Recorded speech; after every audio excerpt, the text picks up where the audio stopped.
So what's our first item? Right, yeah, the game show. Cool. I think, should we open first? Is this the opening? Yeah, so let's just jump into it. So, question 1, or building 1. Wait. Yeah. I feel like we That need. may or may... I feel like we need more explanation. So, I've compiled a list of 15 buildings in London that have just stupid names, and it's up to you to decide if they're good or not. If they're if they're real or not.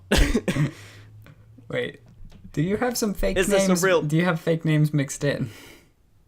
Yeah. Okay. But don't worry, just because I thought I might forget, I've put fake or real next to them.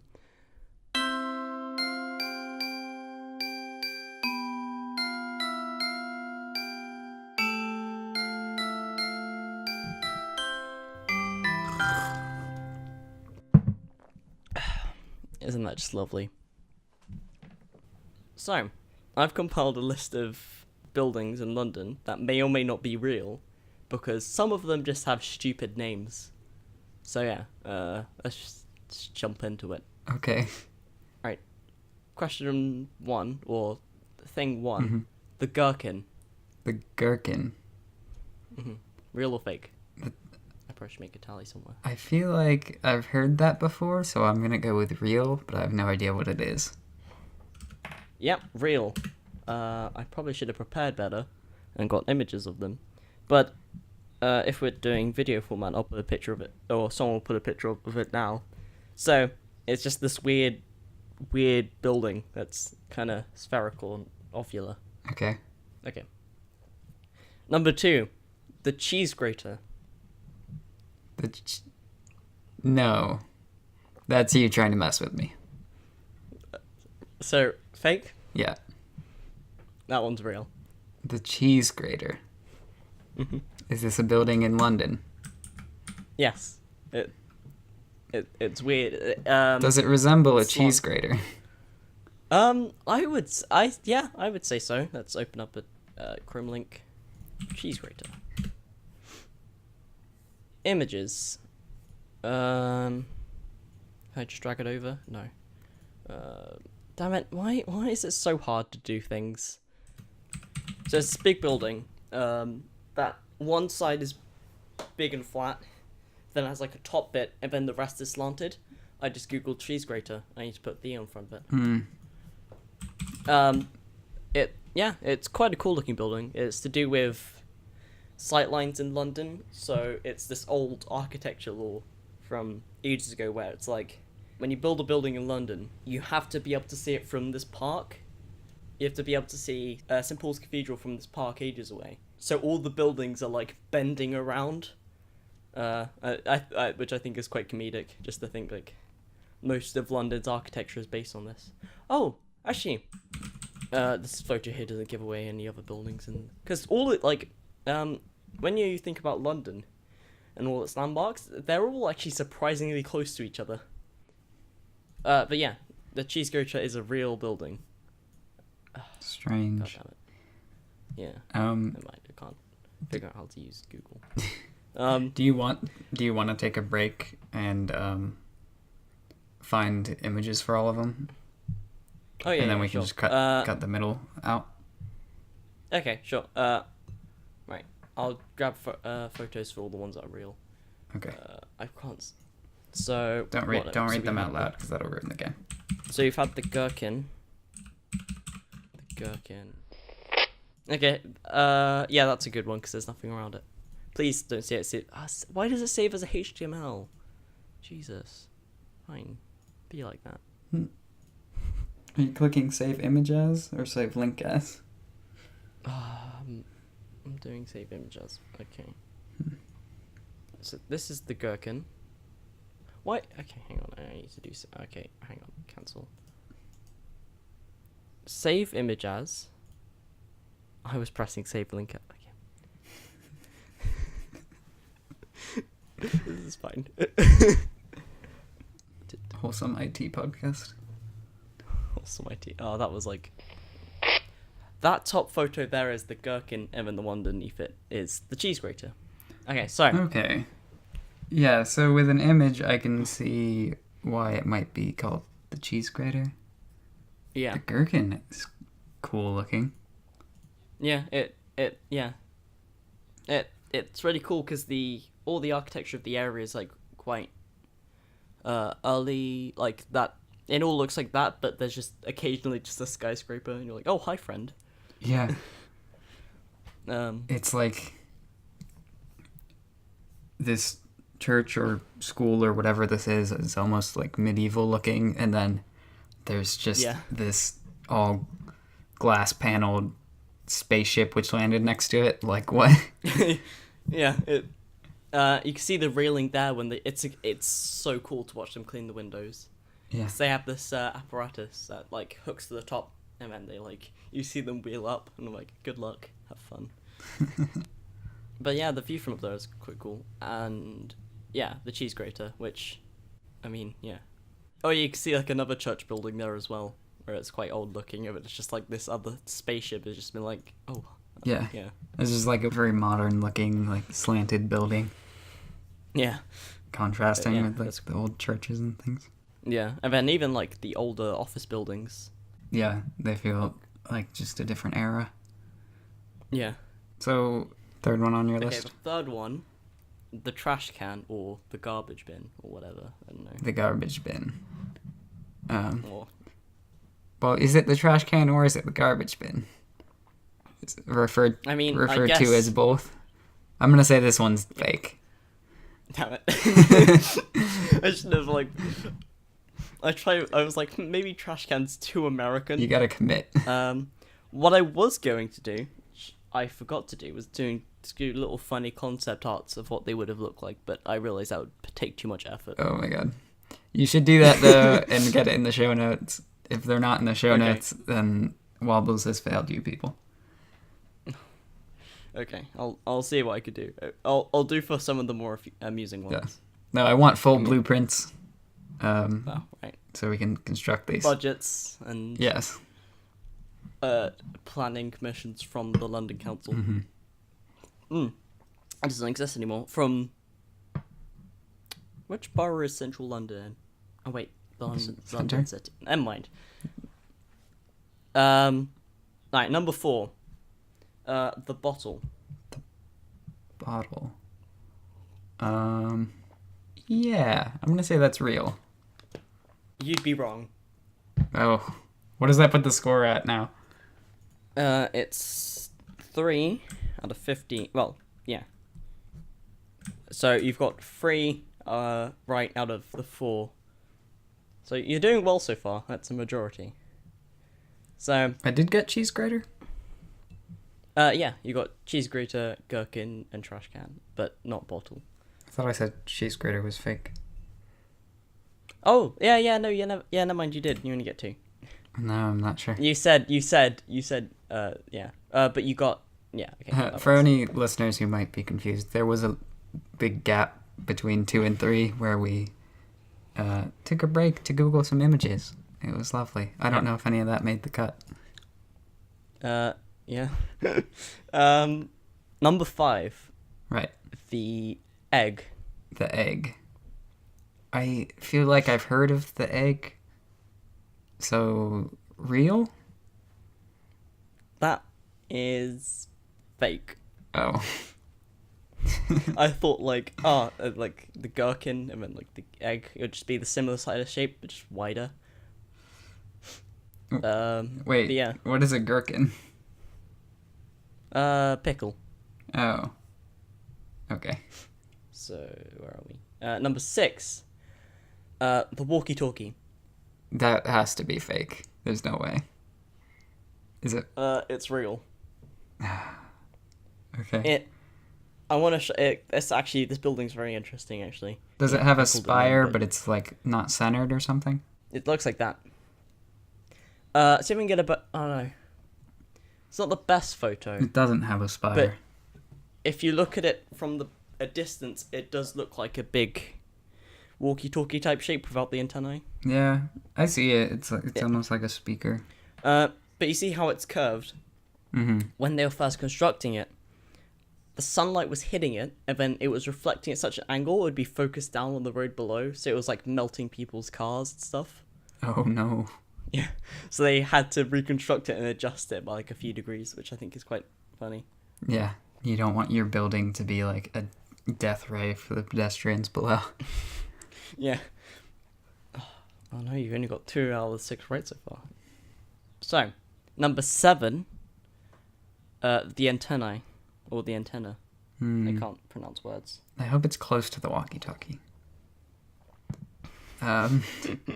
It's like in the blueprint there's secret like detaching bits to them. It was like they'll plan to be the same thing, but Yeah. Then we realized that was way too unstable. Yeah. I'll go with real just because of my hope that it's near the walkie-talkie.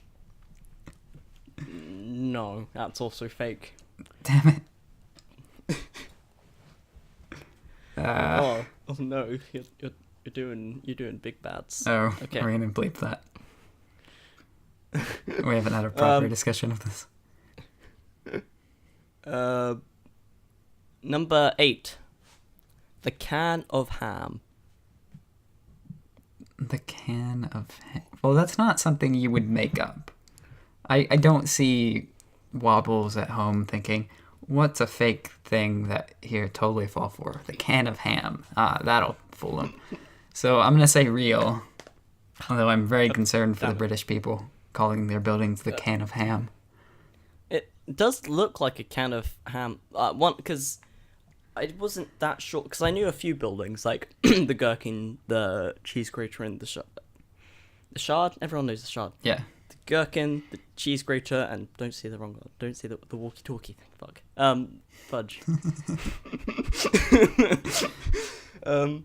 But I just looked up a list and the can of ham was like, no, that's a photo of the Gherkin. So is it real? Yeah, it's real. Congratulations. You are a 5th. Oh, do you have a photo for me? Yeah. It's just hard to see which photo it is. I think it's that one. Looking at 2 tabs is hard. There we go. But yeah, that looks cool. Yeah, it looks... This looks nothing like a can of ham. I think it just might be the general odd shape of it. Looks like I don't know. Like a can on the side? On its side? Like, I don't understand. No, it I was expecting like it's just something cylindrical, like a can would be. What I've gotten is like an arch.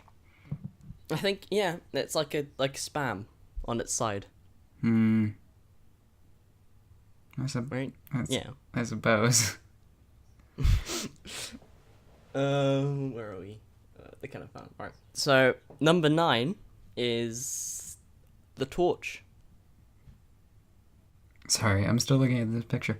There's no for it to be a cylinder, it would have to be curved at the bottom too, and there's no way that they built it curved at the bottom. Maybe the basement is still like curved down. Maybe that's it. So the next one is the torch, but not as in like fire, like as in like the flashlight, right? Yeah. Okay. No, fake. Okay, yeah, you got that one right. Yes. Fake. Right, so are we number 9? Okay, number 10, the salt cellar. Are we at 10 already? I guess this is a bad time to suggest people play along at home. Maybe I should have suggested that at the beginning. You probably could put a little audio clip in at the beginning. Yeah, we could. Yeah, so number 10, the salt cellar. The salt cellar. Mm-hmm. Like, cellar as in like basement? Or cellar as in like salesman? I think, yeah, cellar is in like basement, I suppose. I'm gonna say real, because again, I don't think you would come up with salt cellar. Maybe It's real, but you're gonna be surprised by the image I send you.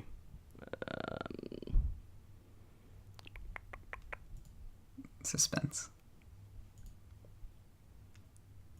It's a nickname for the Shard. Oh. I never knew that until then. You've got 5. How do I do a line? Oh, I guess, is there a way? Oh, underline it. Probably the closest I can get to.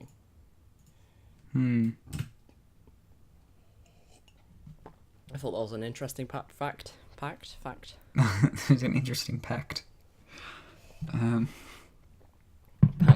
Pact full of interesting. That should be the podcast slogan. Next, number 11 is the Pringle. The Pringle. Yeah, singular.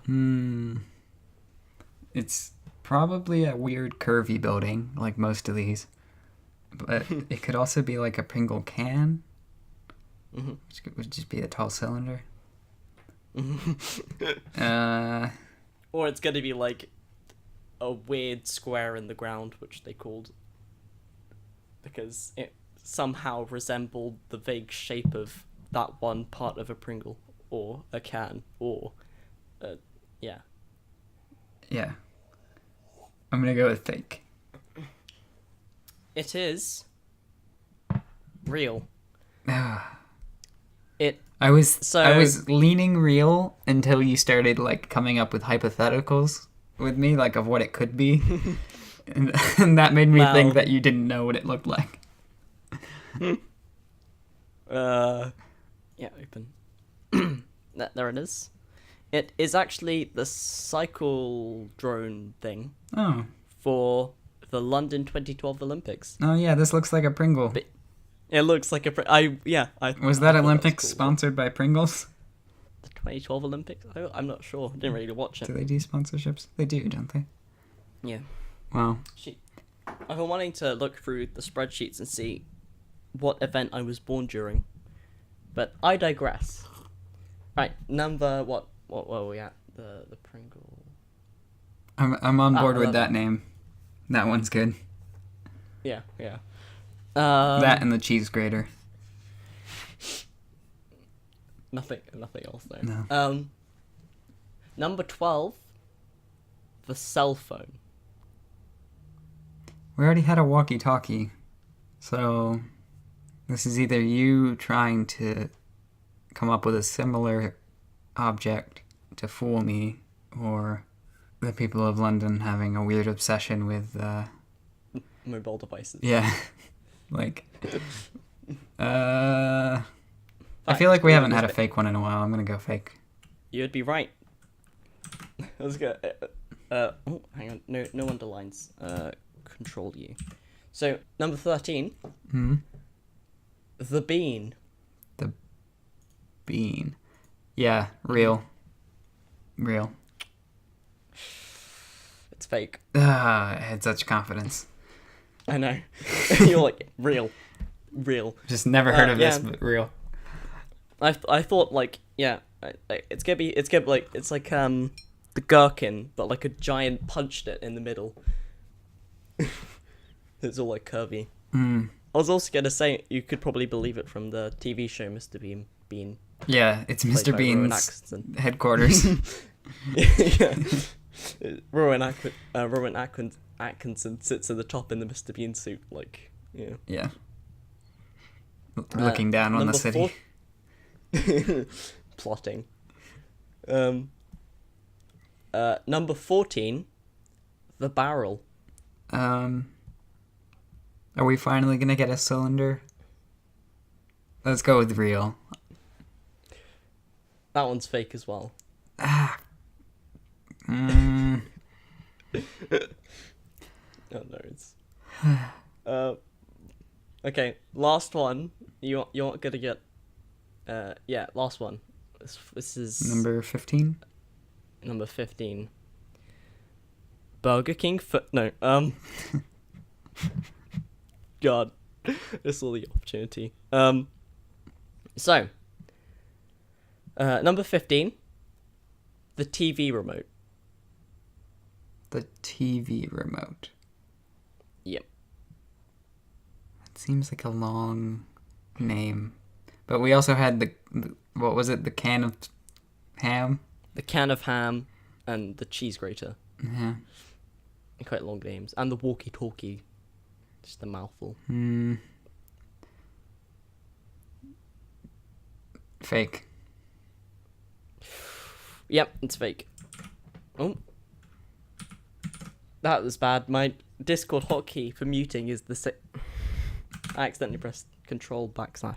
Anyway, so out of that, you got 8 of the 15 correct, which is pretty good if you don't know your stuff about London. Or well, as in you guessed correctly. I got 8 out of 15, so I got barely more than half. Yep. Which I mean is fair enough if you don't really know London that well. Yeah. Which is, yeah.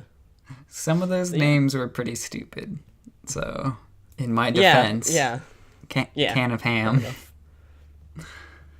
Or just buildings in London. They don't have stupid names. They just look stupid. Well, I mean, yeah, I'm sure some of these are like nicknames, but I don't. Yeah, the architect probably wasn't like, I'm gonna build a can of ham. But no, they built it and then.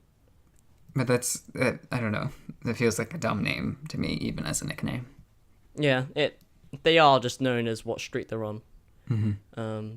Or most towers have normal names. Like one I know sometimes go up because it has a nice restaurant at the top. It's called Heron Tower, and it has quite a nice view of all of London. It's great, but they're normally just called like 108. What's that one shaped like? Baker Street. It's quite a boring shape actually, but it's. Is it like a tall cylinder? Hang on. Do you think we can start the Pringle can as? No, there's no cylindrical buildings, or that to my knowledge. So, yeah, that's what Heron. I think that looks really cool. If we had to give it a stupid nickname, what would you call it? The sandwich. Oh yeah, or the hot dog. Yeah, the hot dog. Because it's got those two. It's basically like 2 towers that have been sewed together. Yeah. I've been to the very tip-toppy bit, which is quite nice. Well, not that tip-top, because that's maintenance, but the bit below it. Wow. Oh, you can actually see it, because there's that... Yeah, there's a bar... I don't know why I'm pointing to my cursor, like you can see it. Mm-hmm. But yeah, it's a lovely place. Oh, I've been on that road as well. On the right one, that's the taller bit? No, so that taller bit is maintenance, but the blue bit on the left is where the restaurant is, and then that lower down bit is like a nice little bar area. I have quite a few photos in there, but yeah. Oh yeah, you go to the bar a lot. Well, what is the drinking age over there? 4. Oh. Not like the Germans. I see. No, theirs is 2, but yeah, I thought it was quite cool. Indeed. So Scar, how's weather for you over there, across the pond? Oh, Florence. He's having a time. Having an episode. Yeah. He's just doing his thing. Old Florence. Yep. It's not so bad for me personally, being in the mountains. Yeah. It's supposed to hit up here harder, like, tomorrow? What day is it? Saturday. Yeah. Okay. Saturday. Yeah, I think they said it was supposed to hit, like, Sunday or Monday. So, I guess we'll see. Yeah. I'll survive. Or if I don't, then this podcast probably won't get posted. Cause... Yeah. That'd be a bit tragic. But also... well, the tragic part is that the podcast won't be posted anywhere, because I won't be there to run the feed and stuff. Yeah, I'll have to try and learn things. That's the part that'll be tragic about it. Me learning things. Yeah. You've learned how to save images and send them to me. Yeah. So I'm improving. Also, you learned how to take a screenshot on Windows, which honestly is way harder than it should be. So I commend you for that. Because if I do some screenshots, it takes too much. But if I do snipping tools, it takes too much time, which is just great. Yeah. But also, the whole Hurricane Florence thing, I have, we talked about it at school, and you just opened up the news and watched it, and it was just like, haven't they opened up like both ways of the highway, and everyone's just going down it as fast as possible. Oh, Well, not probably near the coast, yeah. yeah.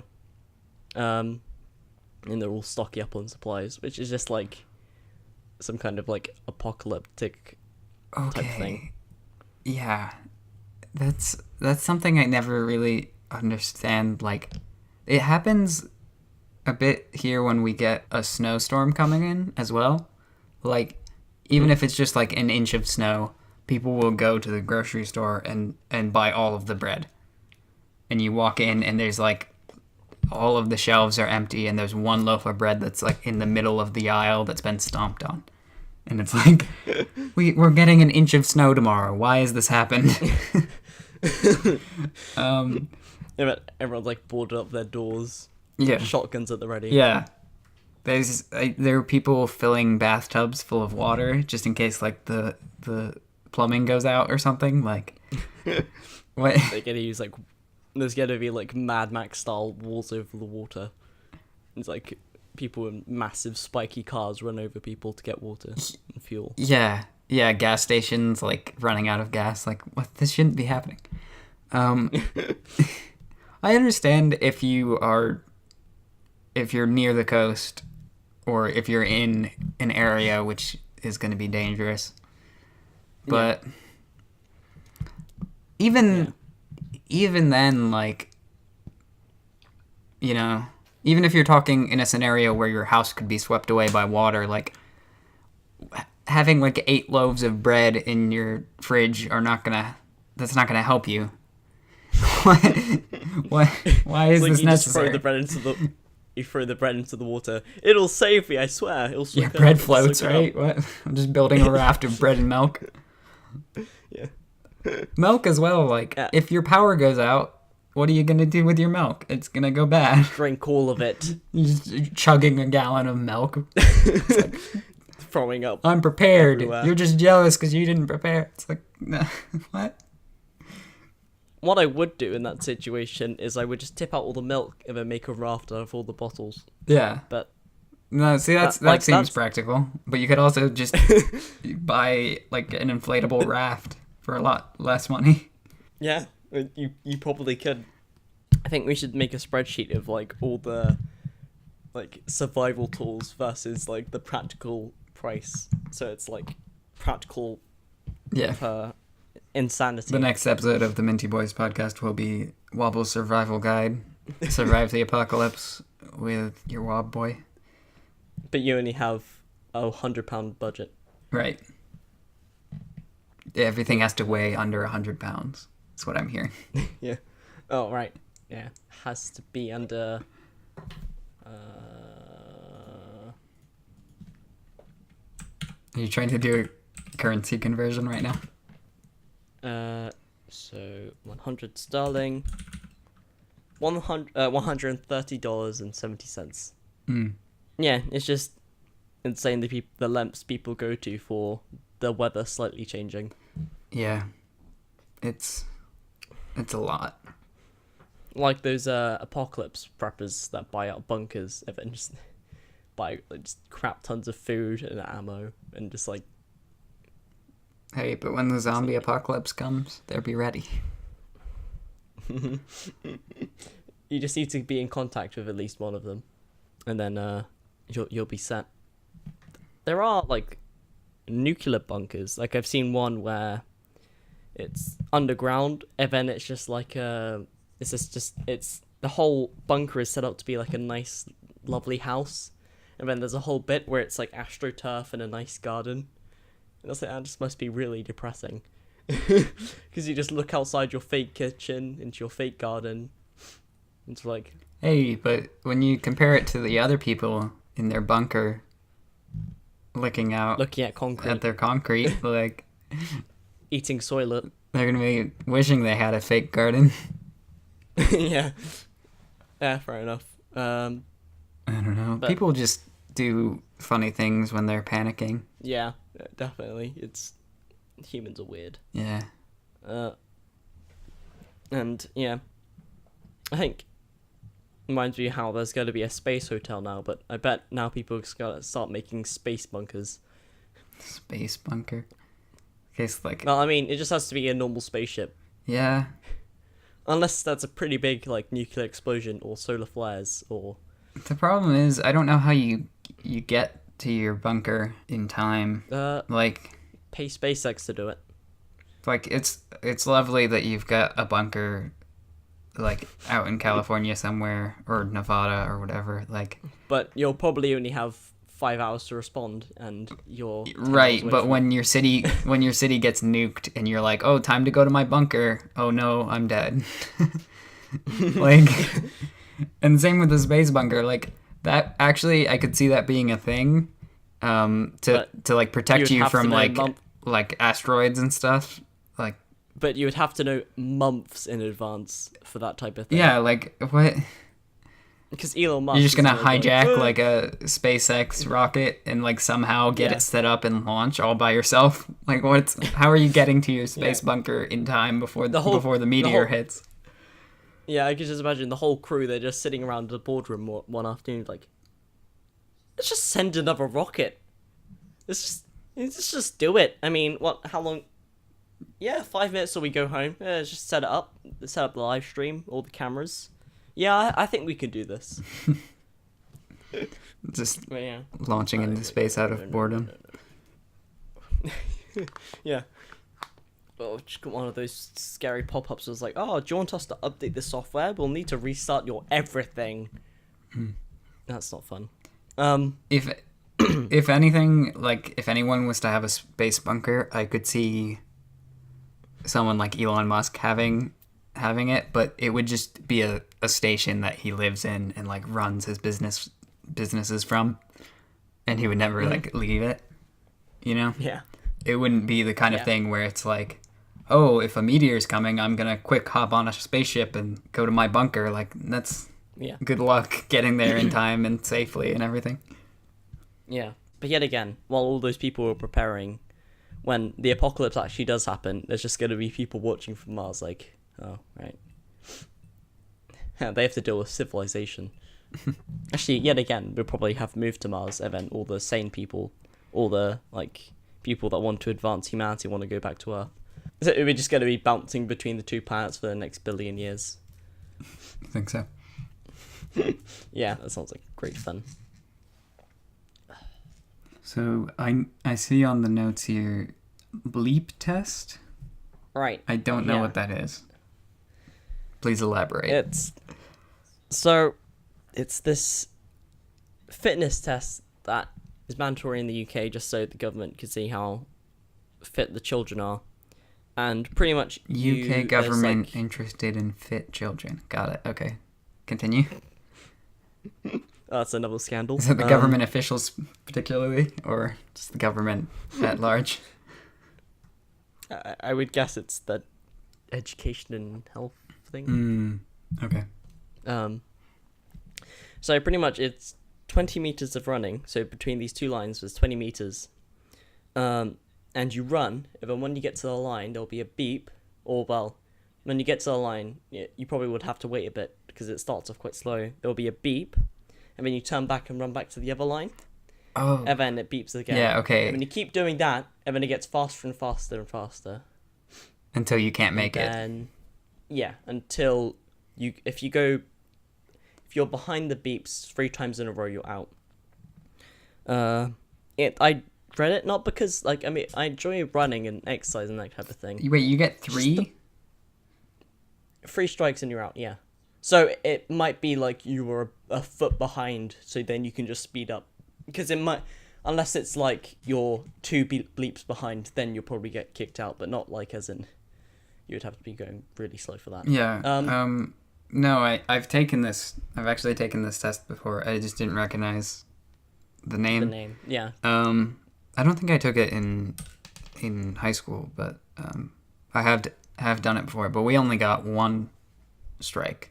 Oh, really? Yeah, you could be behind once, but then the second time you were out.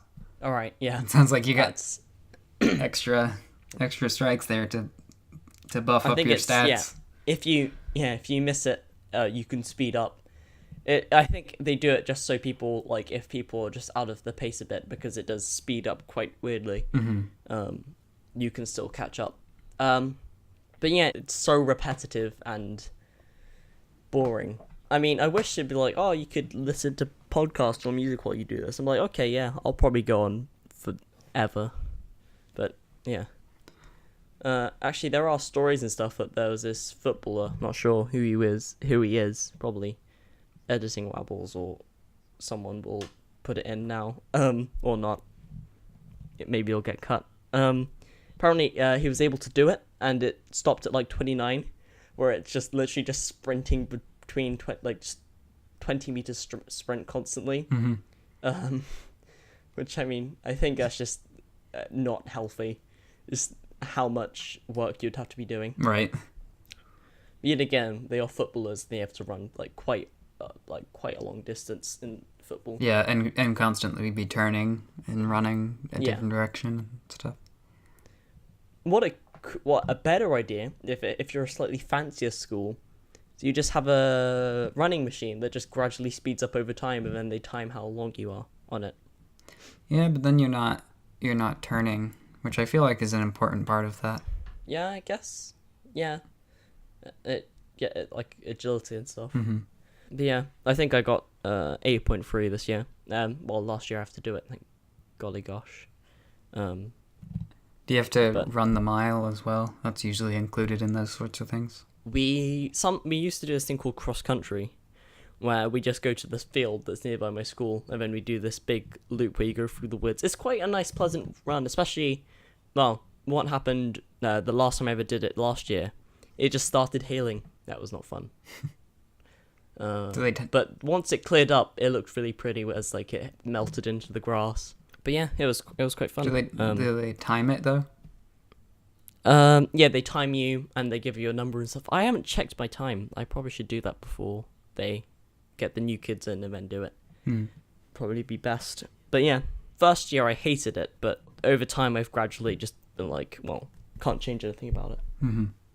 But yeah, it's quite weird because it feels like sports is quite a central thing in British culture. So like every break time, all you probably could do is either talk or be playing a sport. Mm-hmm. Or, yeah, it's quite few and far between. It's probably mainly soccer or football, or soccer/football. Yeah. Yeah, that's quite fun. Especially when there's like 20 kids, 2/3 your height, that they're very easy to push over. I mean, I don't know. I was always the short soccer player that's like running around with the ball, dash between your legs, make a goal.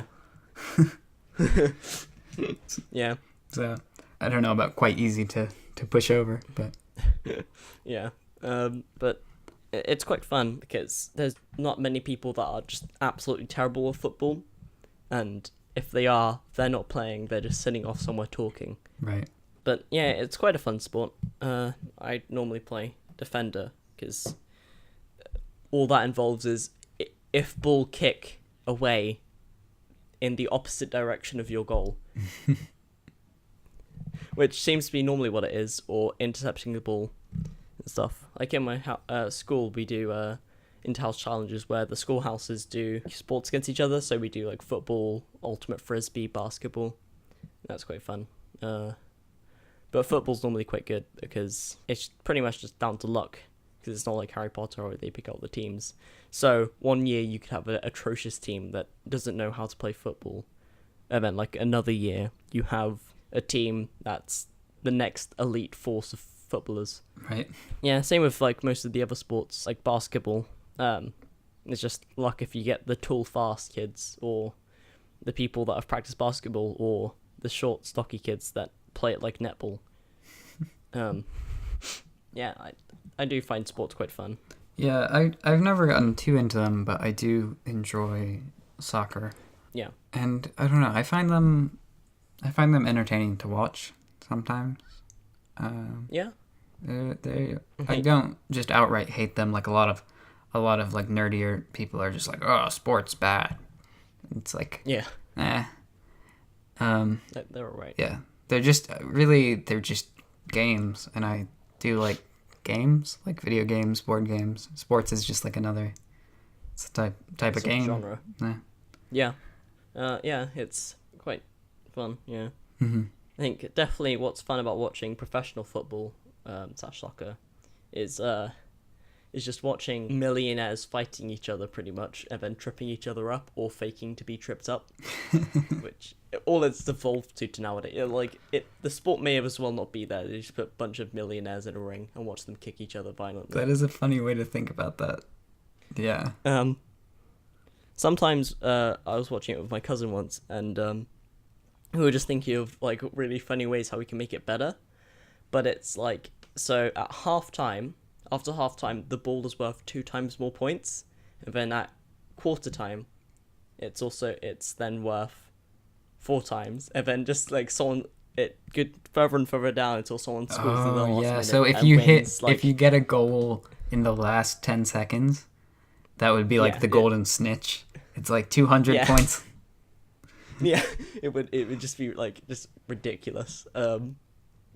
Or we were like, maybe what if you just put loads of weapons in the middle, and then just everyone runs in, grabs a weapon, and then or you put in a bunch of chickens, lop off their heads so they're just running around in circles, and then put time bombs but go off randomly. Or another really fun idea where there's a bomb inside the football, and after a certain amount of touches it will explode, but the number of touches is randomized each time, which I think is like my favorite. You could sit there and dribble it a bunch and really tempt fate, and then you could kick it straight at the goalie and he catches it and it explodes. Like there's like the odd chance it's like the first touch, so someone runs up, passes it to them. So I think the sport would probably drop in popularity because any game you could play would be your last game. It just is making me think of like Mario Party minigame style. Like, oh yeah, is the one we have to blow up? Yeah, there's the one with the balloon. That's basically the same thing. Yeah. I think eventually we had mixed so many ideas together, we were like, no one would be actually playing football, they'd be playing run away from the explosions. Right. But if you kick a chicken by accident, you lose 10 points or something. Yeah. Or we thought of a better idea, is like the one where every time it halves, it goes up by a power of 2. You have like 2 footballs, and one is worth 1 point, and then the other one is like worth 2 points. So then it would just be like, it'll mix up the gameplay a bit. For clarification, if you kick a chicken on purpose, you also lose 10 points. I realized I said by accident, like that was the qualifier. That would be interesting. It would also be cool if there were different sized balls, because if you think about it, like a larger ball would be harder to get into the goal because it would be easier to block. Yeah. But like a small ball could be harder to. Yeah, you could like use, probably just fling it into the goal really easily because it would be so difficult for anyone to block. So that would be interesting if there were 3 balls in play at the same time, because then as well you would have to, like, if you're defending, you'd have to keep an eye on like multiple things. Yeah. And so if there was like a normal sized ball that gives you 1 point, and then like one that's like 2 or 3 times the size, but only like gives you like the next half a point or something. Yeah. Or no, the big one would give you like 3 points, and then the tiny one would give you like half a point. Yeah. Or maybe in like extreme versions of the game, they would use, there's like comically massive balls that are like the size of cars that you can buy online. Oh, yeah. I mean, that would be worth like 20 points. Would that fit in the goal though? I mean, it's inflatable, so you'd have to like, you would be able. I think that would be the only circumstance where handballing would be okay. No, they'd have to make it out of like proper material, but also make it light enough to where you could kick it. I don't know. Yeah, you would have to run out it, but have your arms behind your back. Yeah, just to be. You could be pushing it with your head. That's okay. That's allowed. Yeah. You'd be going for like a header, but you're like. But just running forward. Yeah, constant. You just do the weeaboo run, and you'll be safe. Yeah. But then, like, imagine like if someone intercepted the ball, then 2 people were running at each other without realizing. That that would just be a really bad head injury. Or it becomes like in American football where you have like those guys that just grab each other and push each other back and forth. Like, Oh yeah. which I still don't really understand American football, and I'm the American here, but Yeah. but it would be like that, but it's just you have both teams just pushing the big ball with their heads on either side. Maybe it could be more like rugby. Like, how would a scrub work actually? Because the ball is massive. So, in rugby, you have this thing called a scrub where you have, because I think it's 2 teams of 7, or I forgot how it's divided up. So, but what we did in PE, because there weren't enough of us, we had 4 people on the front that would lock heads and arms, then 3 people behind who were supporting those 4 people, and then the ball would be rolled underneath, and then and then the 2 teams just push against each other, and that's how all games start. But imagine yeah, it's quite fun to do because you get to push your friends over. Same with rugby tackles and everything.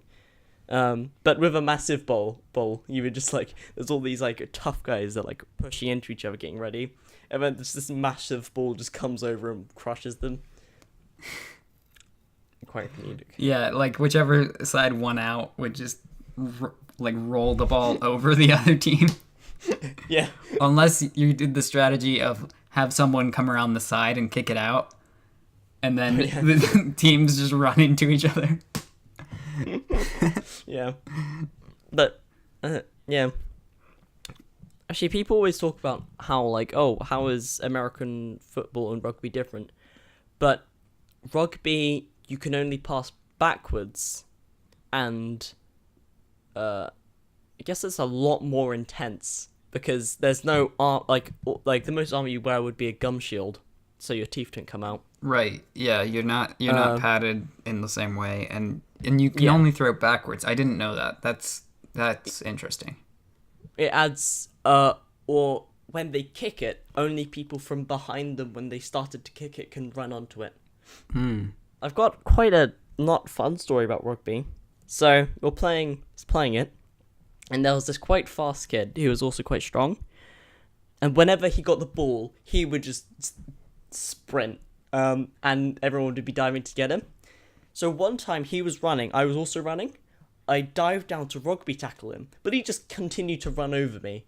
And it felt like the organs in my body had just reshifted.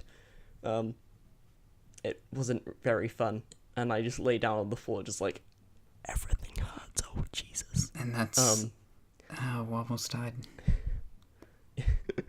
Yeah. Or one time we were doing a scrub, and my arm, and then because there were so many kids piled up, I couldn't move my left arm, so I was just trapped under this heap of children. And it was just like, oh god, no, not like this. Yeah, not again. Flashbacks to Nam. Did you say flashbacks to Nam? Maybe. But yeah, I think that one rule alone makes it a much more brutal game, because that means any distance that you travel, you have to be like pushing your way there. Yeah. Like, yeah. Oh no, I've been inactive for so long my PC fell asleep. Oh thank god, it's back on. It was like my screens went black as they were about to go to sleep, but I just moved my mouse around frantically. Anyway. Yeah, but in football, in American football, you can throw the ball and have someone catch it, like that's way down the field, and so that's, you don't have to be like pushing people and like running past people the whole way. You can just like, chuck it downfield and hope that someone on your team catches it. Like, that's much less brutal. And then on top of that, the padding and everything else. In the P lessons, we would do this practice where we'd all line up, and someone on the right side or left side, depending which way they wanted to practice, because you could throw it right-handed or left-handed. So if they're on the left, you would throw it left-handed, and then if they're on the right, you throw it right-handed. Because it's really weird how you throw a rugby ball, because you put your one hand on the back of it, and then another hand on the front to guide it. So then you swing it backwards, and then, yeah. So what we would do is someone would run, then like a second after someone else would start running, and then we'd pass it back. But as soon as you pass it back, you have to sprint forward to make up the lost ground, which makes it really interesting. But one time, there was this kid who didn't really understand what was happening. So they kept passing it back, and then he was like in the middle of the chain, because it was meant to go all the way to the bottom of the chain before we got to the other end of this field. So he got it, and then he just decided to carry on sprinting and not pass it backwards. It's like, you don't understand the purpose of this exercise, do you? But yeah, we would also practice how to take a tackle as well. Mainly so we didn't kill each other, but also when you fall backwards, you fall onto your side so you don't damage your back.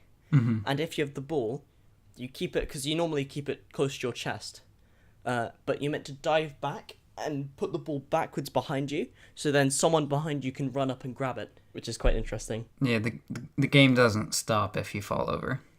No. It just keeps going. Everything is practiced, yeah. Or if, I think, if anyone like passes forward or anything, the other team gets to do a thing where you squat down and throw it through your legs, and then everyone runs forward to the ball. It's quite funny. See, that's another thing that's like a constant complaint about American football, is that there's so many situations that just pause the game. It's like, yeah, oh, the ball touched the ground and it's not supposed to do that, so we need to like just pause the clock and everyone reform and we're discuss our strategies again, like where do we go from here. It's like, it's like in rugby, it's someone gets crushed by 10 guys, they still keep running. Yeah, it's American football is almost like turn-based strategy as opposed to like real-time strategy. And also, what's different is which I've talked to someone about, like the difference between American and rugby and everything. And they were like, how it works is that if in American football, the coach will tell you what to do, when to do it, and so on. But in like more like rugby, it's much more like the coaches teaches them how to do stuff, trains them, but then it's up to the team to decide a strategy amongst themselves instead of someone else doing it for them. Which I think is quite a cool, like, makes teamwork instead of you do this, and this, and then you do that, followed by that. It's much more free will based, I guess. Yeah, I don't know how much of that happens. I'm sure some of that happens in American football as well, but but of course. Yeah, I think a lot of it is like, you know, they have like their orders to follow. Yeah, but I think in rugby you don't have any positions, whereas American football you do. I guess in soccer / football you do. Like you have striker, attacker, midfield, and then left wing, right wing, everything. But those are just like vague guidelines of where you should be going. It's preferred that you're meant to. It's preferred that you stick to them, and that type of thing. But yeah. But you can just, well, I guess in any sport you could do whatever. You could kick the ball out the stadium, then flip off everyone. But that's no fun. No, but like you're saying, like the referee won't jump out and like start blowing whistles at people if like. And then be like, okay, we have to start from here and then go on. If like someone who's supposed to be defending gets the ball and like just goes and gets a goal, like. Yeah. That would be like, nope, that didn't count. Nope, that never happened. Yeah. You're gonna remove all history of it. Yeah. That's not illegal. Yeah, it's just not like, it's not what the plan is going into it. Yeah, because they have all these different formations and everything. It's funny how they have like the manager system where it's just some millionaire bought them. sometimes it, I guess, like, well, this is kind of my assumption. I guess sometimes it's like someone that's passionate for the team and wants them to succeed, or it's like, oh, what's this? Another way to make lots of money. I'm gonna buy this. Yeah. As in, like, it's an investment asset instead of I want to buy this team so I could train them up and be the best they could be. Yeah, I always think that's like kind of weird and gross. Like, I'm all for someone who like really likes sports, buying like a sports team and trying to like manage them and stuff. Like, yeah, go for it. But yeah, I think it's weird when it's not something you're passionate about and you're just like, oh, I just own that baseball team because they make money. Like, yeah, why? it's It'd be like if you like hated video games, but then you like bought Nintendo and like ran it into the ground. It's like, why did you do this? Yeah. Why would that be a good investment? You know nothing about this industry. Yeah. Actually, yeah, a good example of someone that's passionate about the team is in the World Cup at the end of the England-Croatia game where we lost. The England manager went up to each individual player and congratulated them for getting this far, and Right.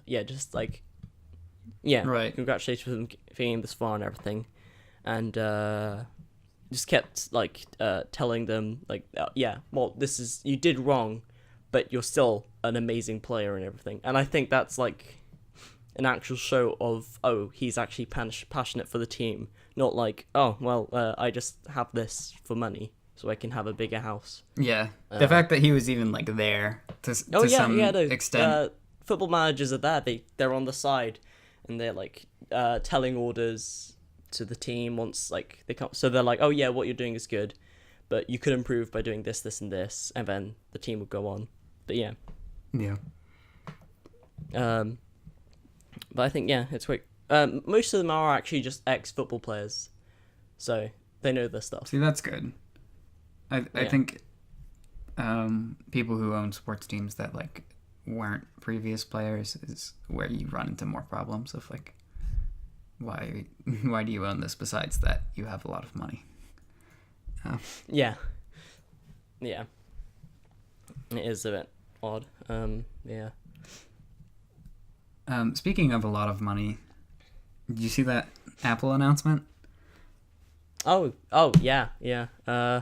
I keep seeing it everywhere where it's like, oh, this is big. Yeah, it was real big. And then I say this, that's what she said, then click onto another tab. But yeah, they've released the iPhone XS and the iPhone XR series and stuff.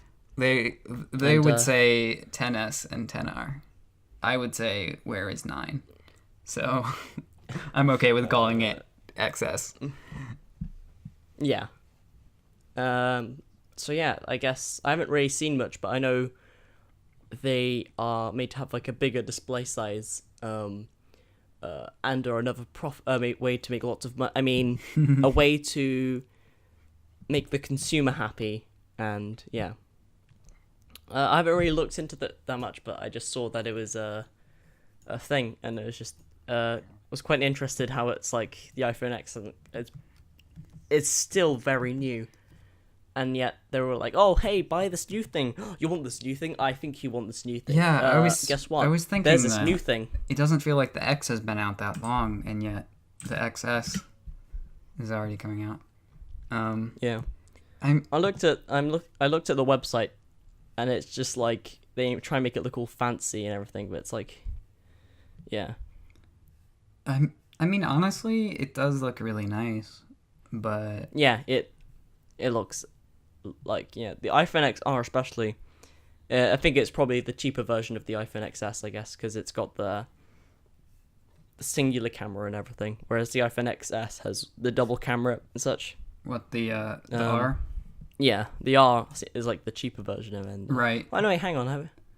Yeah, it's the course. R is the equivalent of the 5C, if you remember that, where it's like, but they used junkier parts to make it cheaper, but they put it in, they give you more color choices. Like the pretty colors will trick you into thinking it's It's not Oh no! made out of cheap Guess parts. Guess what they've called the screen? Was it liquid retina or something? Yeah.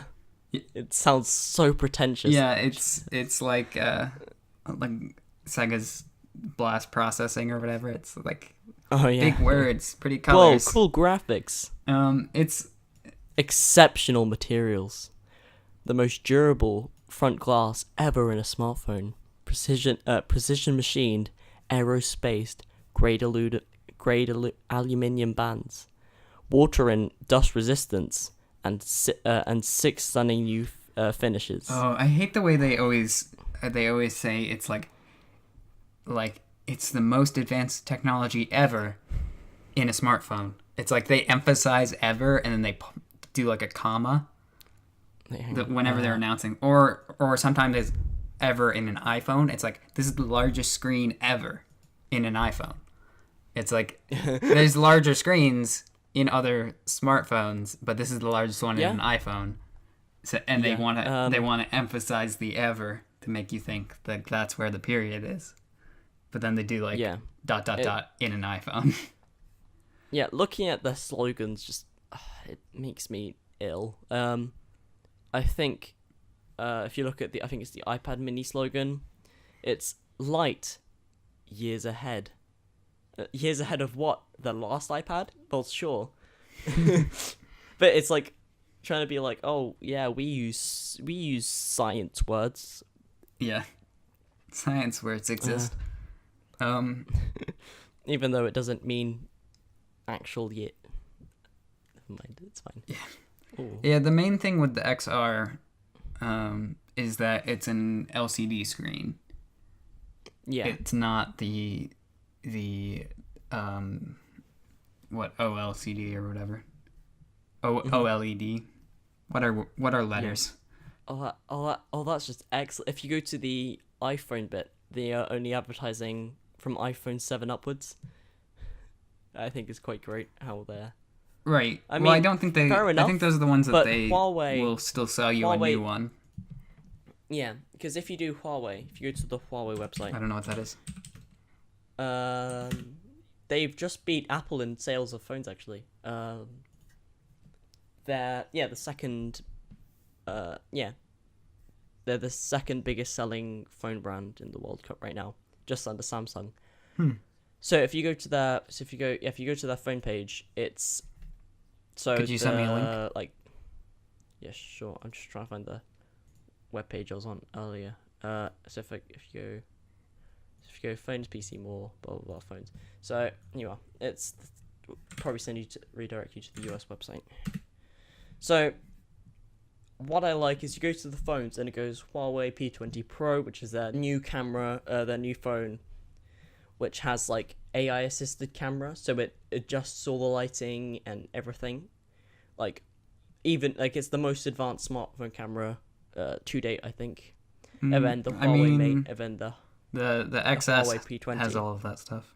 So yeah. But then instead of just cutting off, like, we didn't make anything, they do view all phones, so you can see everything they've done, which I think is... So it shows you all their new fancy stuff, but then you can go look at some of their older stuff by a couple of years, like... Oh, yeah.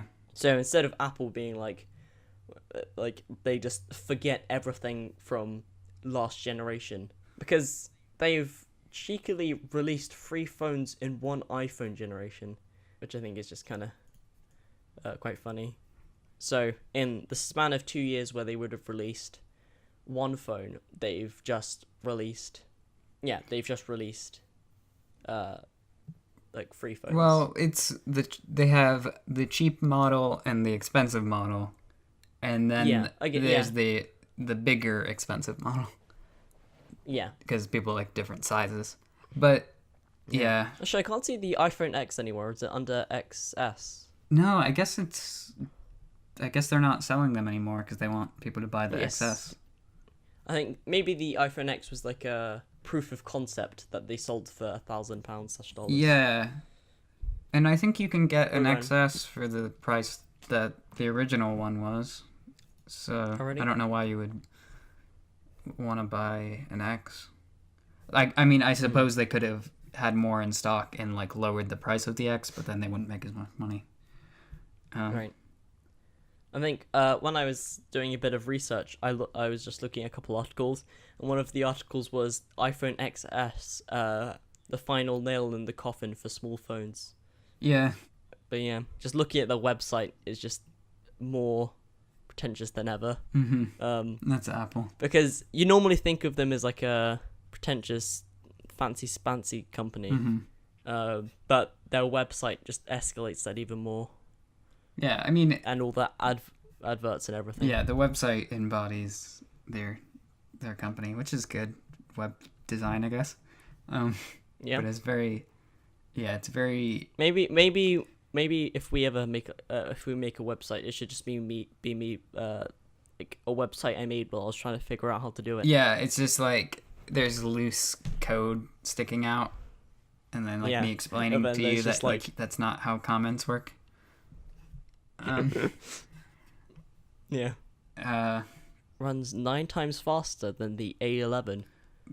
That doesn't. But yeah, it's a very like curated kind of feel to their website.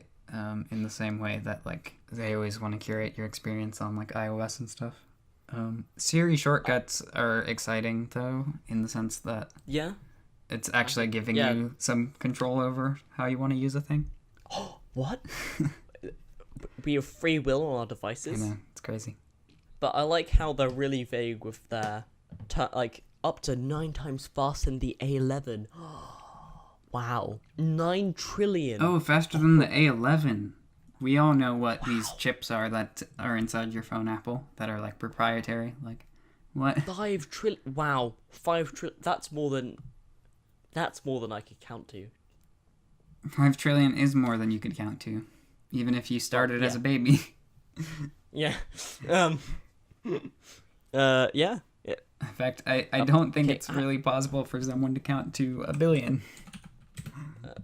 A11 Bionic. Okay, let's just see what the A11s run at. Just see if it's, So the A11 runs at 2.39 gigahertz. How much does the Snapdragon run at? See, here's my issue.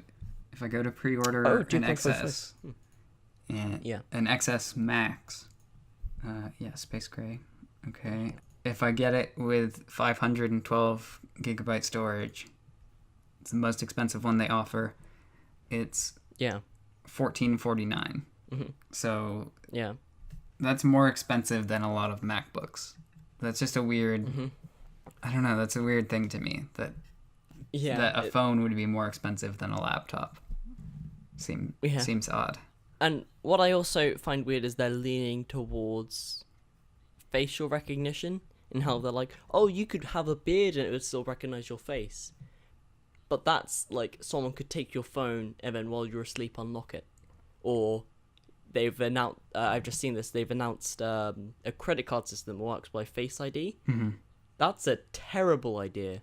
Someone could easily take a photo of you or get a photo of you, print it off and then just scan it for every transaction. Photo wouldn't work because it uses a depth sensor.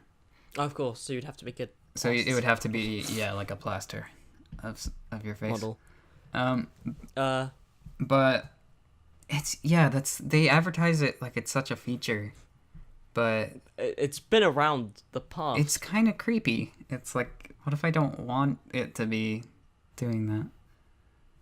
My old Nexus 7 from like 2012 had facial. It was a more basic version, but they're still acting like it's like, oh guys, let me tell. Imagine a camera that could recognize an object, and then that's their presentation. And also their lenience towards AirPods now, it kind of makes me just really annoyed, because wireless headphone technology isn't at a good point yet. I don't know. I kind of want some. They're expensive, but I want them. Apple slogan. Yeah, that really is. I've been seeing people using them, and I've talked to some people who have them, and I hear they are pretty nice.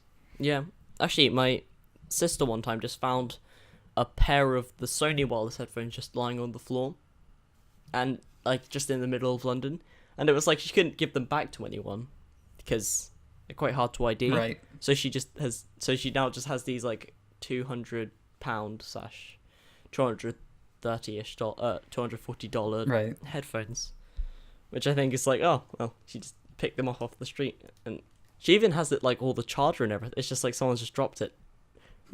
Well, But yet again, if you have them, you probably have the money to buy another yeah. one. To be honest. Free headphones, I'll take it. Yeah. Because actually, I'm kind of like, yeah, I never really want to buy an iPhone, but if someone offered me one for free, I'd be like, yeah, sure, I'd take it. Yeah. Yeah, like I would enjoy having an XS, but I don't have like The funding. Yeah, I don't have the money to waste on that sort of expense. Like I have an iPhone 7 and that's perfectly fine. Like, Yeah. I'd rather spend more time making that good and like working on like how I use my apps and stuff within that, cuz like getting a new phone is nice, but it's not instantly like, oh, everything's better now. It's like, no, it's just a way of using something, you know? It's just a tool to communicate through and to like, Yeah. like, you know, if you play guitar and then you get like a nicer guitar, Yeah. it's like, yeah, now it sounds better. But if you don't know how to play and you have a nice guitar, it's like, oh, I guess this doesn't work very well. Like, I'd rather spend time perfecting the way I use my phone and how it helps me throughout the day than like standing in line going, oh, I'm going to get the new one and it's going to be so much better. It's only as good as the user. Yeah. Or maybe we should do the Windows mentality and, oh, new thing. Well, let's just uninstall the old thing and instantly replace it. Which is fun. Yeah. What's that? You don't want to do updates right now? Too bad. Wait, what? Who doesn't want the update? I don't understand. What? How could you not want an update? We've already installed them. Sorry. I don't even know why we asked, really. Yeah. Yeah, it's kind of a rhetorical question, to be fair. We're going to update it inevitably. My Windows partition literally did that to me one time where it asked, like, would you like to update? And then I started to click no, and then it popped up, update complete. I was like, why did you ask? Yeah. I think, yeah. I mean, I kind of wish because Android are now making a PC OS, which it looks like the mobile OS, which I think is quite cool. But if it ran, if more game developers, like if it was easy to code for and like was like Windows, I would probably switch to that. Because I've used an Android phone all of my life, and I know they're a reliable OS. And it's just like, oh, well, now my phone is the exact same as my computer. That's interesting. I've help, not heard about then this. I could. Google is breaking into the operating system. Well, their new their Pixel books and everything, they're using Android PC OS, and I think that's cool. If it was like how I could organize my phone and put everything neatly into a folder and be able to go through the interface easily and not have to open up my file tab if I want to get some obscure file, I think that would be really cool. But at the moment, because I like playing video games, I don't really want to make the switch yet. It's not ready yet. It'd be great if that was an availability of things. But yeah. Speaking of making switches and just switches in general, you've been playing any video games lately? Yeah. I mean, yeah, I play quite a lot of video games. I've been playing quite a lot of Borderlands 2, which is quite fun. For those who don't know, it's a first-person shooter, and I don't know, it's quite weird. It's very it's an RPG kind of like level up, grindy type thing. And then you can switch out your weapons, sell weapons, buy weapons, and everything. And I've just been, I've been enjoying that quite a bit, especially since I've been playing with a couple friends. And yeah, I've been playing with someone that knows what they're doing, because before I was like, because the game and everything is quite overwhelming at first, because when you're comparing weapon stats, it's like you have to compare ammo capacity, damage, accuracy, reload times, and then apparently, like, if you're really good at it, like, if you know lots about the game, you would even, like, look at the gun and be like, oh, how would this fire? Or reload, because a couple, like, because,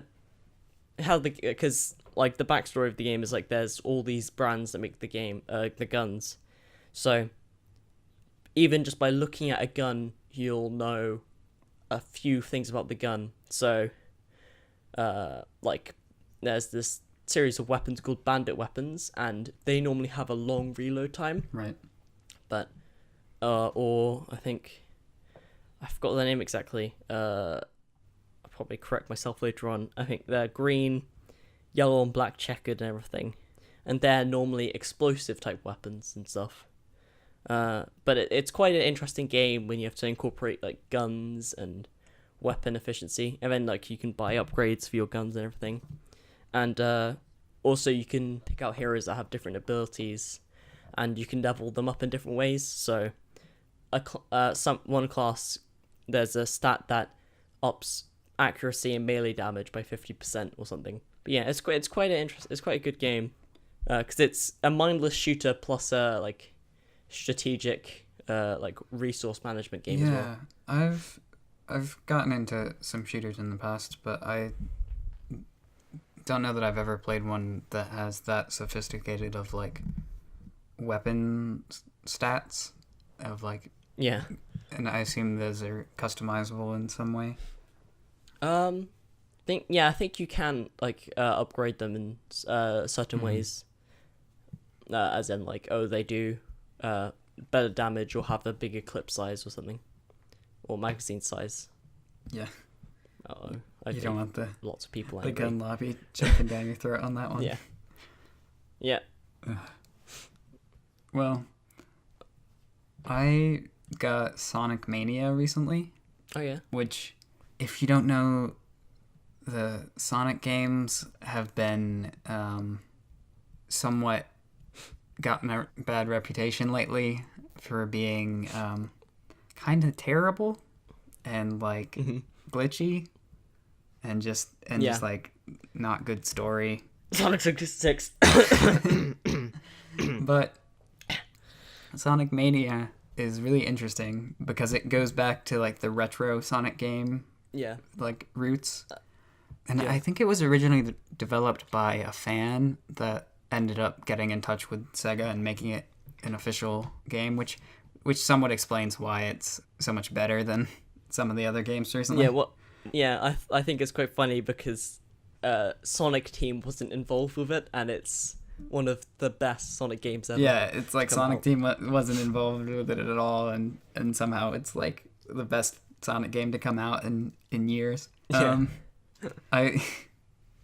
But I went into it like already knowing that general backstory of the game's development, and I was like, this is gonna be great.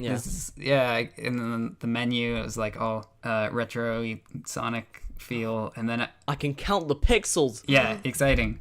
And then I started it, and within 5 minutes, I glitched through the floor and got stuck to where I had to restart. Yeah, that was a common complaint, as I've seen on, like, Reddit and stuff like that. I didn't hear about that, but that killed me a little bit inside. I was like, yeah, this one's gonna be different, and then just immediately gets stuck. But to be fair, I haven't had any problems with it since. It was so perfect that, like, my first time playing the game, It glitched out horribly. Yeah, like, it glitched out to where I needed to, like, pause and quit the level. Yeah, I have watched the YouTuber Nerdcubed. I've been binge watching his challenge series, but I do remember one he's done recently where he was playing Sonic Mania, and he was trying to beat the world record for, well, like, the S rank time for the speed challenge. So it was just him accidentally, like, touching one pixel wrong and then restarting. Which I think is quite funny. He's a funny guy. I can't play like speed run. I don't know. I can't get into that mentality because it's people just obsess over it, and I feel like it. Like anything to shave milliseconds off. And also like a lot of them use glitches and things, and it's like I feel like it kind of kills the game. Yeah. It definitely watching. Sometimes I've watched a couple of Half-Life 2 speedruns, and it completely destroys the immersion for me, because you think, oh yeah, I'm running through the city, but then you watch someone glitch out the map and then just show you it's a skybox with some concrete slabs in. And you're like, Yeah. No. My immersion. And even ones that don't use glitches, it's always about like the optimal best strategy. And I can't stand when people play video games in that way, like the same way. It's like this. I looked up online, and this is how the internet told me to play this game. So this is what I'm gonna do step by step. And it's like, no, you just go explore and you come up with your own strategy and you try different things. And it's like that's how you have fun. People don't know how to have fun anymore. Yeah, I have tried to do a speed run of Portal 2, but it wasn't like glitching. It's just because I've played the game so many times for so long, I can either look at a puzzle and know what to do and be like, oh yeah, or just be like, oh, I remember this puzzle, you have to do this, this, and this. It kind of ruins the game, but I think I've done, because sometimes what I would do is I play Portal 2, I play it all the way through in like 2 days, then I leave it for 6 months, I come back to it and be like, oh, I forgot how these puzzles work, do it again. But I think because I've done it like that rinse and repeat style, like on a 6-month like time cycle, that I just kind of remember most of them now, and the whole puzzle aspect's ruined. And that's different. That's why I kind of want to get that's different, but that's a good example, because like I can guarantee there's people out there who first time playing that game just looked up a walkthrough and did it like step by step, and it was like, oh, this game's boring. It's like, because you didn't play the game right. Like, here's the thing. Actually, what I did is I played it, but so I was watching a YouTuber that was doing a walkthrough. But what I did is I played it as if it was a race against upload time. But if I got stuck on a bit, I would be like, okay, I'm gonna keep trying at this until they release their next video, and then if I can't do it, I'll just watch the video, and then if I can do it, I'll just continue beating them. Yeah. See, that's something that I find is, if I'm gonna do a speed run, that's the kind of speed run that I want to do. It's like I'm not trying to get a world record of like breaking 4 seconds the game and like doing everything pixel perfect, like I'm an AI that's been programmed to play Portal 2. Like I just like the idea of racing someone. That's the game I'm playing at that point. Is I'm like if we were to both play Portal 2 and race through it, you would definitely beat me because I haven't played it nearly as much as you. But it would be fun, and I would try. But I feel like at that point I'm playing the meta game of, can I get through this game before Wobbles can, or can you get through this game before someone uploads a video? It's like that's the game you're playing at that point. You're not playing like, ooh, can I figure out these puzzles? Yeah, that's giving me an idea for another project. Anyway, we might have to talk about that later. Actually, it reminds me of so that what you've been talking about kind of reminds me of the weird train like naming system in the UK. Because in the UK you have the slow trains which stop at every stop, and then you have fast trains which go from like 2 major towns to London. Like an express route. Yeah. But for some reason they've added this third classification which is semi-fast train. And I'm like, what is that like every other stop? Or but yeah, that just reminded me because it's like you're doing a semi-speed run. Yeah. Actually, one time I was at a train station, and I was talking about like the naming system with my dad, and like there was the announcement like, this train coming does not stop at this station, and we were like, okay, well, who's gonna jump onto a moving train? But then this train comes by and it's just going really like quite slowly, and when I just turned to my dad and went, I bet that's a semi-fast train. But yeah. I feel like that's a terrible. I don't know. I guess I would have to know the specifics on the routes and stuff. But Yeah. if it was like you were saying, like every other stop or something, that I would almost certainly end up getting on that train and then finding out the stop I needed to go to is one of the ones that skips because it's semi fast. It's like it takes most of the big stops, but it just skips the one that I wanted, and it's like, oh, I didn't know that when I was getting on, but like Yeah. I think I think the fast trains are for big commuter people that live. right. Obviously, those like ones make they sense, live in- and a train Yeah. which stops at every stop makes sense, but Yeah. I think sometimes when I take the train to school, I do take a train that stops at every station, but that's not. Yeah. Actually, apparently, like this. My dad tells me because I go with him when he goes into work sometimes. But as in sometimes when he goes into work, the next station, like the station after I get off, the train is just packed. But luckily, because we get on a station where no one goes, we're able to get a seat. And because Thameslink they've been silly billies and they've been fiddling with something that didn't need to be fiddled with. So then the fast train service is all like messed up. And then now, because you used to be able to take a train from London to Brighton, which had the coast.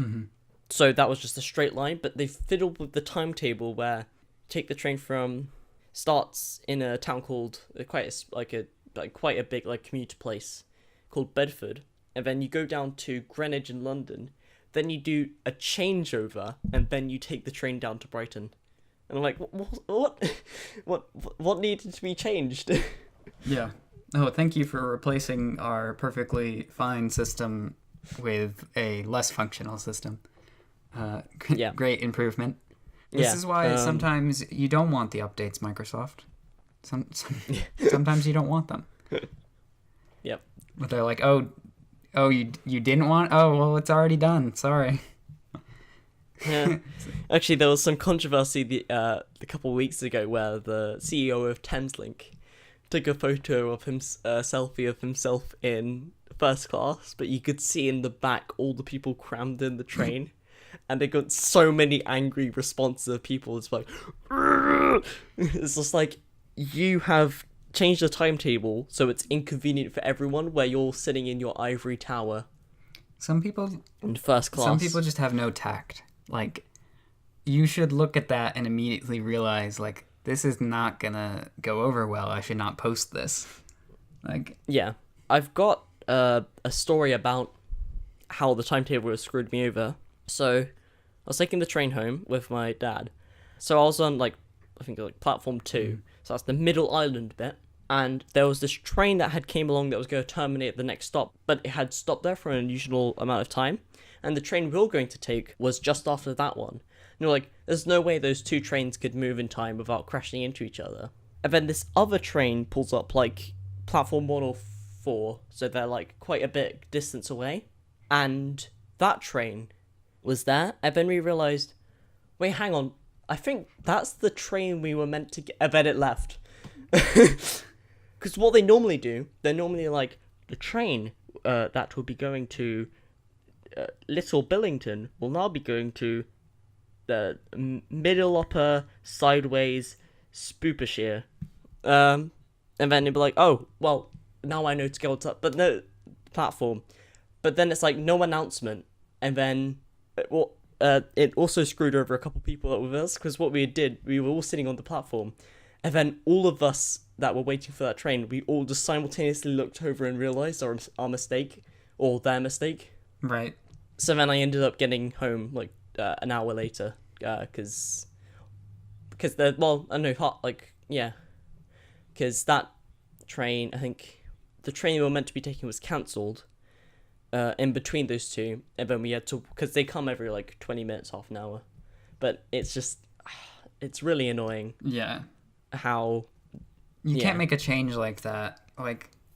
In my town, there's this bus system, and they've just recently changed it up pretty drastically. But you have to announce that sort of thing. You have to make it very public. And if you have a speaker announcement that goes over in the train station, it's like 5 minutes before. then you normally. need to update that when you make the change. You don't need to have it on like the old system, or just have it be silent and like Yeah. yeah. And then when it's like a major backbone of someone's transportation, like way of getting around and being able to do stuff, it's quite bad. Well, it's probably happened a couple times already, and it's just crazy how it's like how easy the system could fail by someone not checking a monitor at the right time or something. Maybe they should have like Google glasses, like violently vibrate when there's a train being cancelled or something. But yeah, to look on the bright side, the train that we would have got on looked absolutely packed. So Maybe that's why they didn't Yeah. say anything. Maybe they're like, it's too full.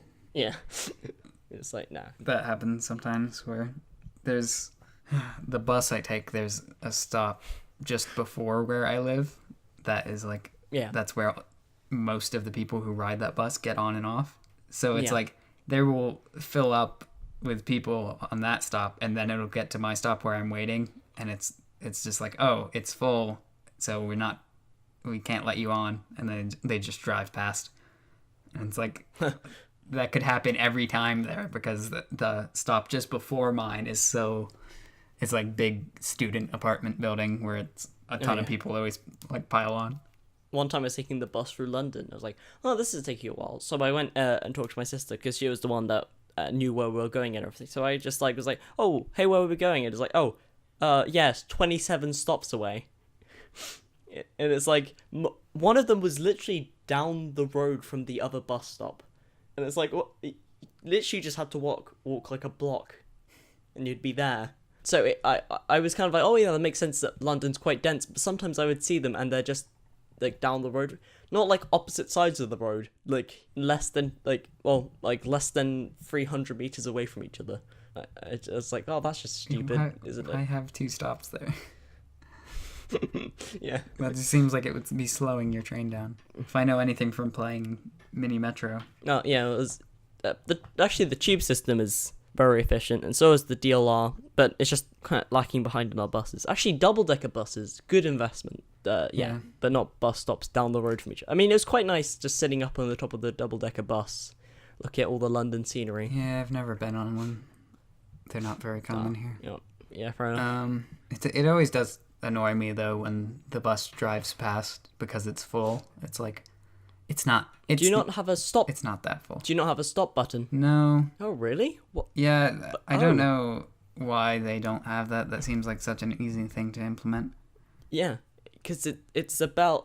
You push it, it goes ding, and then the bus will pull over at the next stop. Oh no, that is when you're on the bus. I'm saying Oh, as in, yeah, not when as you're in. waiting for the bus to pick you up.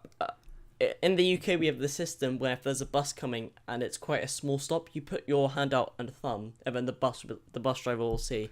Yeah, no, the bus driver sees. It's just if they think that their bus is too full, Oh, I see. Right. they will just Yeah. keep driving.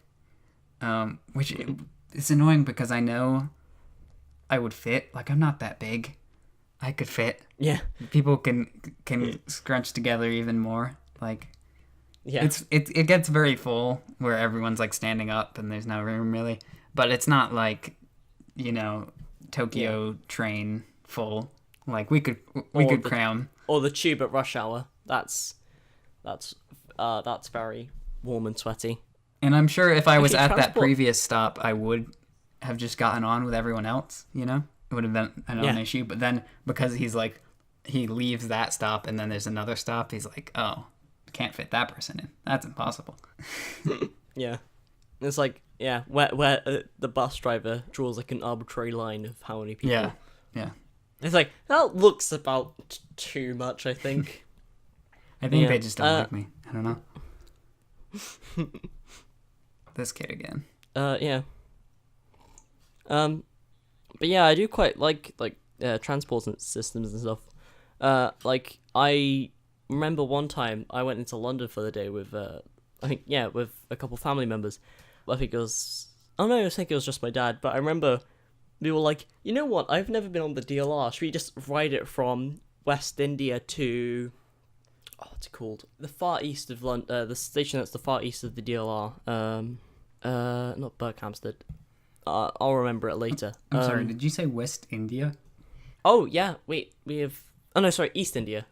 There's places in London that are called India. Okay. It is in London though. Yeah. Yeah. No. The DLR's not that big. You don't have a train that goes all the way to India. Yeah. It's over all of Europe. Yeah. It just cuts through. Yeah. Oh, well, actually, with all the EU things, probably gonna like blow it up. No. You gotta build a wall through your train. Yeah. We probably could technically claim a part of like France that used to be ours. And there's like, if you scroll back far enough, look back far enough in our databases, there is probably some kind of official deed. Mm-hmm. Yeah, if you wanted to start World War III, I think that'd be a good way to go about it. that would be a great way to do it. You Brexit and then you claim part of France, and then France is like, hey. And then all of Europe is like, well, I guess we have to declare war on the and then UK America's now. like, hey what do you guys do? Yeah, and America's like, you don't Russia's declare war on our boys, our British boys. And then Russia's like, oh wait, a chance to take down the Americans? I'm interested. Yeah. And then North Korea is like, oh, there's a chance I could push this red button. No, PC, don't fall asleep, I swear to God. There we go. But yeah. Yeah, that's, maybe don't claim that. Yeah, no, let's not do that. Beckton, that's it. I remember the station name now. Speaking of your interest in city development and also in being Hitler.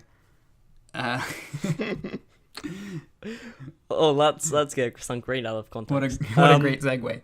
I think that's another story for another time. Yeah, you don't want to talk about your your city skylines obsession?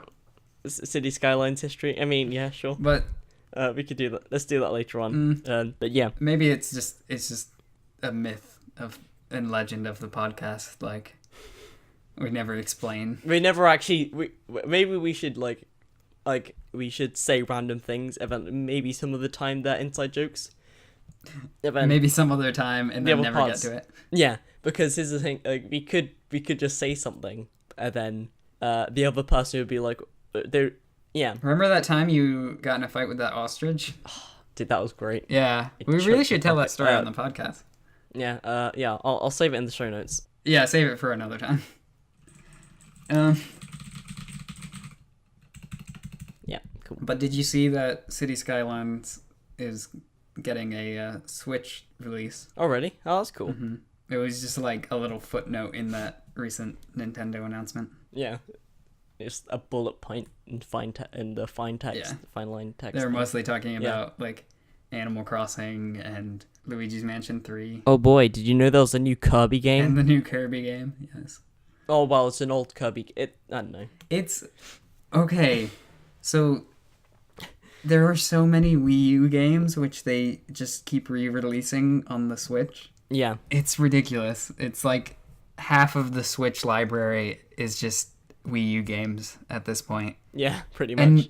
And no one cares because no one had a Wii U besides me. Like, everyone's willing to buy, a Wii U game that's just been ported to the Switch at full price as if it's a brand new game. Yeah. And it's like they sprinkle in a little extra content. Like, the Mario Kart is maybe the biggest example where it's like that's the Wii U Mario Kart 8. And they just add deluxe to it, and they added like the battle mode. Buzzword. Yeah, and then all the DLC is added in. All the DLC is added in, but I paid for all the DLC on the Wii U one. Yeah, fair enough. But this is you don't have to pay extra for the DLC. But but like as someone who bought the Wii U game and then paid for both packs of DLC, then they release the same thing with like essentially like a third pack of DLC, which is like the battle mode and the double box and a couple of like tweaks. But I'm expected to pay like a full $60 for that game. Yeah. It's also like but it feels like I'm missing out on content and missing out on the multiplayer of all these people who are playing it for the first time. And from their perspective, they're Yeah. like, wow, Nintendo's coming out with all these great games, like rapid fire, great Like- games like Toad Treasure Tracker and Donkey Kong Tropical Freeze or whatever. It's like, these are all Wii U games. They've existed for a long time, but you just were ignoring them until now. Even Yeah. Breath of the Wild, that's the Wii U Zelda. Like, they Yeah. didn't have a Zelda on the Yeah. Wii U because it was Breath of the Wild. Like, the Sheikah Slate is the Wii U gamepad. Yeah. It just... I It mean, became... it's a bit more switchy, but yeah. It became definitely. a Switch launch title because the Wii U wasn't selling, and they realized we need to push up the Switch launch date. We need to really work on the Switch. It's like... Yeah, because everyone was hyped because it was like, oh wow, yeah, I think it kind of was a big coincidence because everyone was like, oh wow, new Zelda game and the Nintendo NX. What? Yeah. Yeah, and it worked really well for Oh. them, and I'm happy that it's working well. It's just, it's always funny to me And, how they're able to sell off these Wii U games as if they're like new content, and everyone's thinking like, oh, these are really good games. Like, the Switch has so many good games on it, but like, no one thought the Wii U had good games on it. Everyone was like, oh, the only reason Yeah. to buy the Wii U I is, think- is Smash Bros, which is like, it's not true. There was all of these games were there first. Yeah, I think there are only a few like original launch titles are Super Mario Odyssey and ARMS, I think.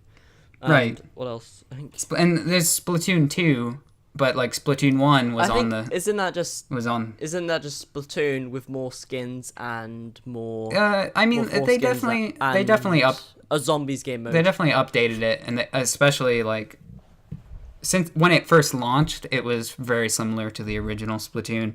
They've Yeah, but now that added all that more to story it, but it's DLC. still, it's like an entirely new franchise for Nintendo, first party Nintendo game, Yeah. which is a big deal.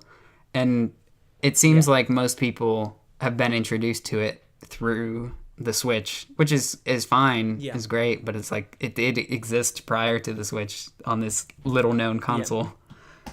So I'm just I might have to we might have to have follow up on this where I have more composure and maybe a complete list of games that have been ported.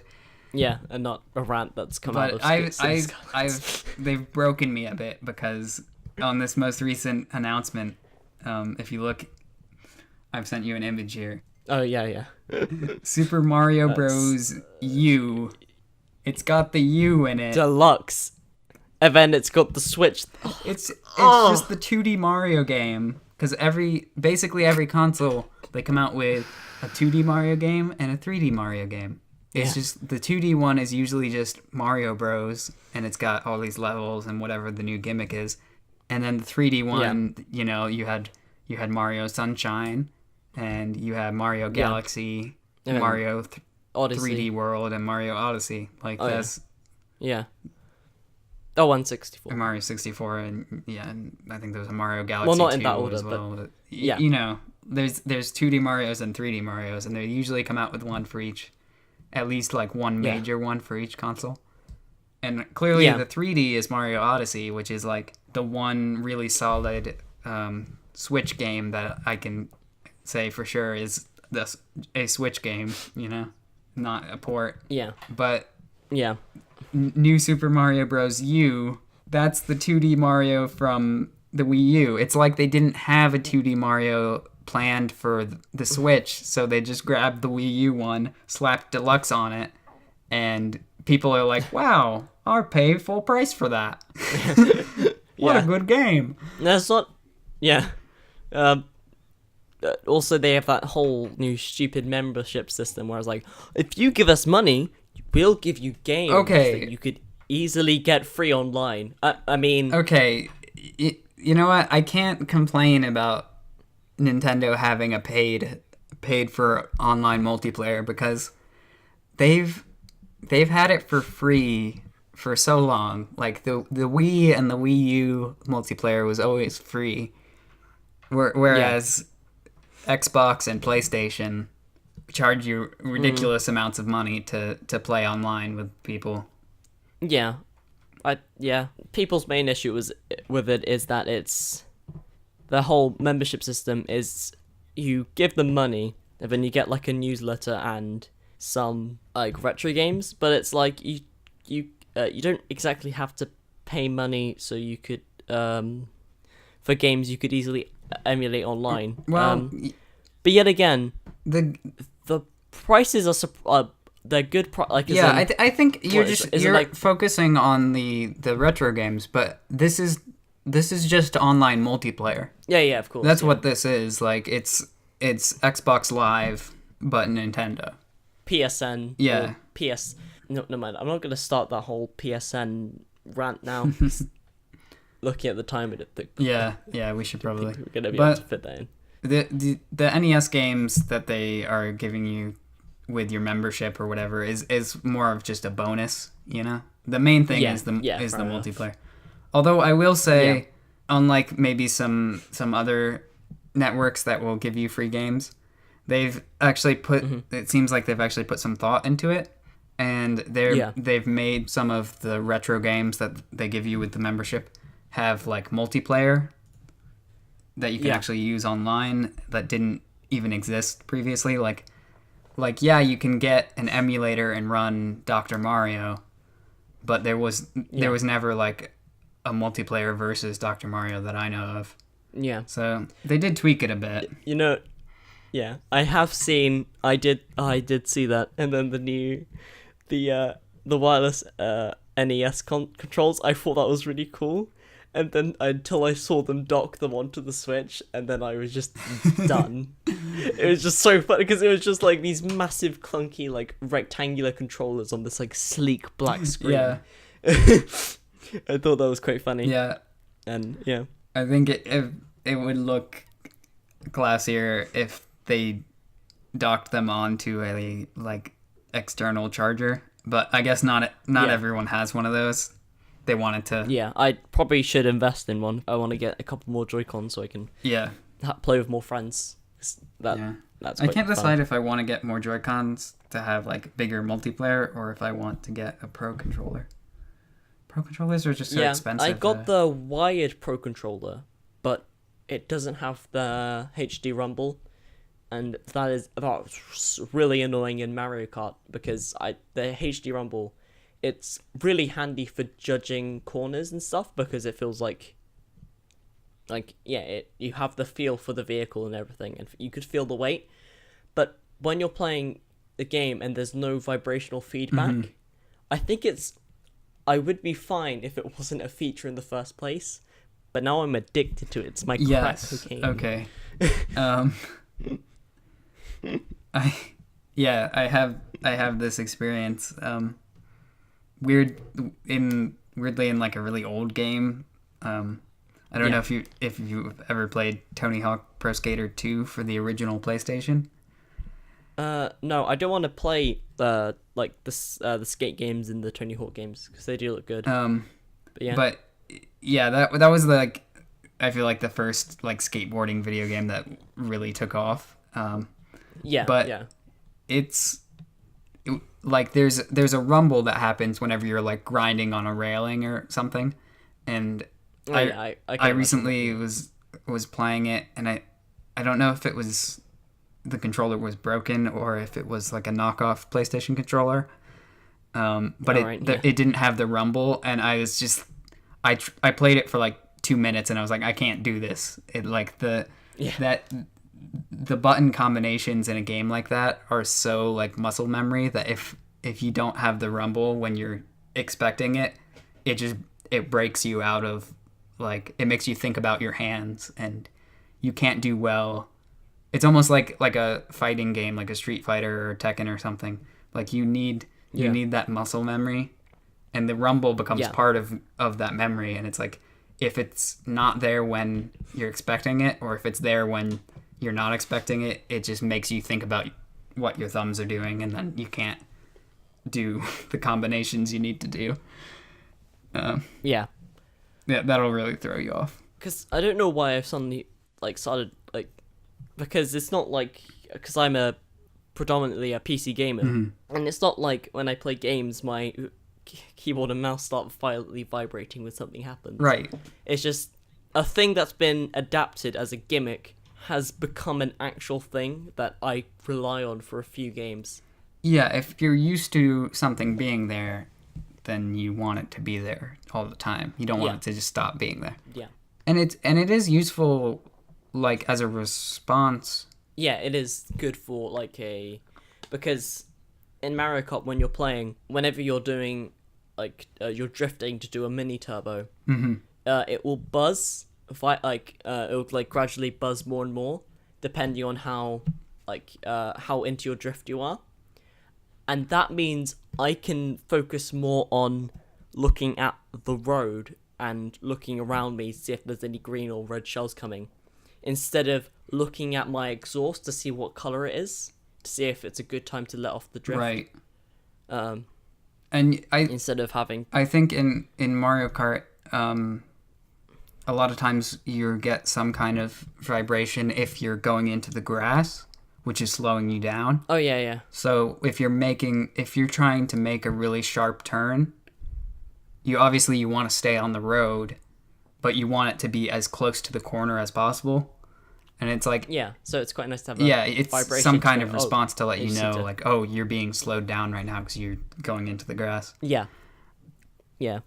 There's just a lot of little well, things like that like, you wouldn't get on a keyboard on an emulator. Yeah. Actually, also as well, on Mario Kart, when you go on a ramp, if you shake the controller, it does a boost in midair, so you do a flip, and then you get a boost, which is something was added in the Wii version. Yeah. Actually, strangely enough, the wheelie isn't back in, which I wish it was.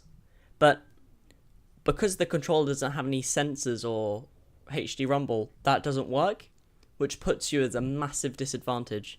Especially because normally I play against people that don't really play Mario Kart that much. Well, you can use that controller. You just tap and still destroy them. You just tap the drift button. That's really? That's the same control instead of shaking. I never knew that. Yeah, it should work. Try that next time. Yeah, I'll try it next time. Because then that controller would probably not... I use it for Breath of the Wild because I'm used to... It's a more familiar layout than the wide spread out buttons of the Joy-Cons. But yeah.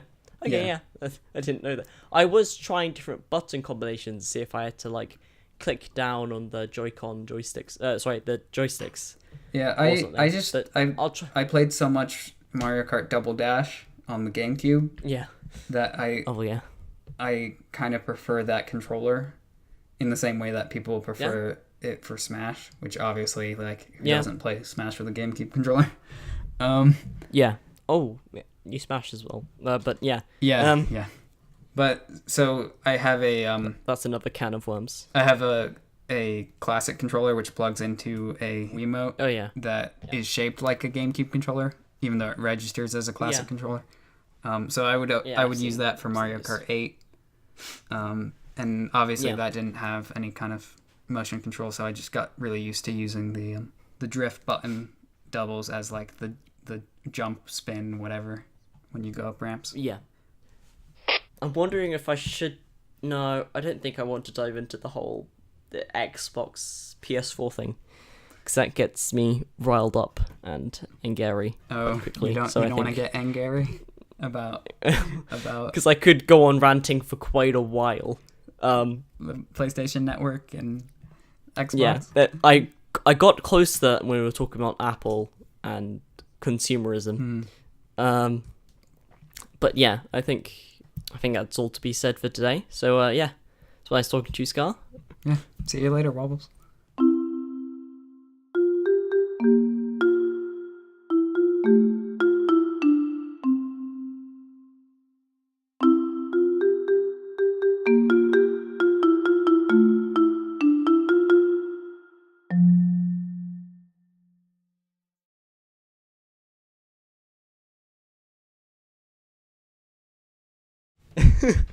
This is just the Wobbles figures out Windows podcast. Yeah.